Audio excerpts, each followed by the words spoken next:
All right, I'm about to tell you something that's going to sound totally backwards.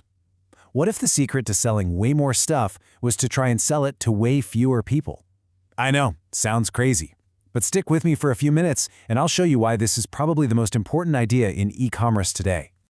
So let's just start with the biggest question of all. For anyone out there trying to build a business, trying to sell a product, I want you to really think about this for a second. Who is your customer?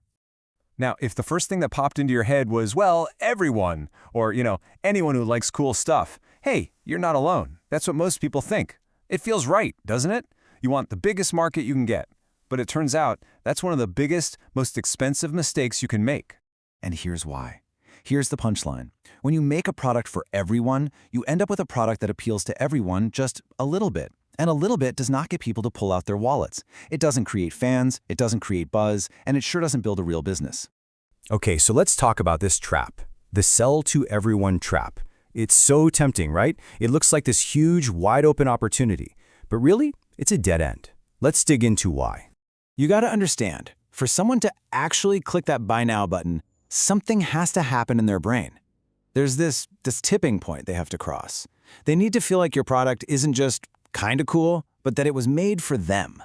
And that's exactly where generic products fall flat. A product that's trying to please everybody just doesn't create that spark. A potential customer might see it, think, that's neat, and then immediately keep scrolling until they find something that screams, this solves my specific problem. So, what does this actually look like in the real world? What are the consequences when you try to launch a product that's just too broad? Well, let me tell you, it's not pretty. And look, this isn't just some business school theory. The guy behind our explainer today, he learned this lesson the hard way. He started a clothing brand, had great products, but he had no idea who he was actually trying to sell to, so his marketing was like throwing spaghetti at a wall and the business failed. It's a story we see all the time, and it's a trap I really want you to avoid. Just look at the difference here. It's night and day. On one side, you have the everyone approach. That means a massive marketing budget, basically just shouting into the void, and you get terrible results. Then you look at the niche approach. It's the total opposite. It's focused, it's efficient, and it's so much more powerful. Okay, so if trying to sell to everyone is the wrong way to go, what's the right way? Well, it's all about finding your niche. This, my friends, is where the magic really happens.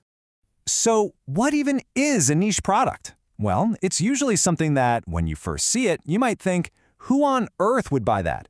But here's the secret. For a small, very specific group of people, it's the absolute perfect product. It's not for everybody, and that's its greatest strength. I mean, check out these examples. Who would have thought there's a huge demand for rose gold-rimmed plastic cups for parties?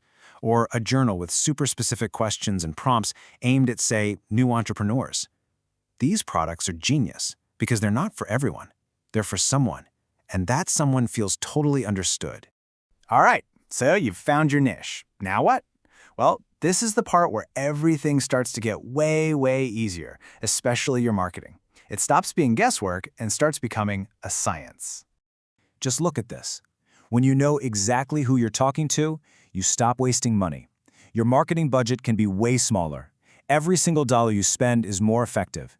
And your conversion rate, it goes through the roof because you're only talking to people who are actually excited to hear what you have to say.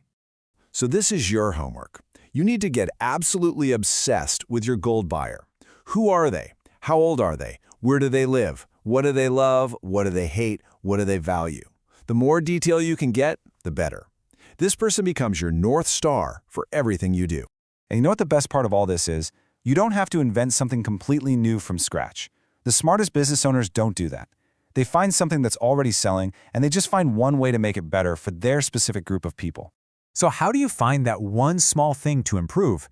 It's actually super simple. You become a detective. Go to Amazon, go to Reddit, wherever your audience hangs out, and read the reviews for products that already exist. The 1-star and 2-star reviews, that's a treasure map. People are telling you exactly what they hate, exactly what's missing. That's your free market research, and that is your golden ticket to creating something better. All right, let's bring this all home. If you forget everything else I've said, please just remember this one final crucial idea. Please burn this into your brain. In a world that is flooded with generic products, being specific is your secret weapon. Being the perfect solution for a small group is 1,000 times more powerful than being an okay solution for everyone. Focus is your superpower. So I'll leave you with this question. Stop asking yourself, how can I sell to everyone?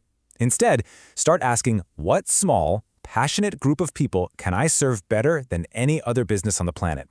You find the answer to that, and you've found your key to success.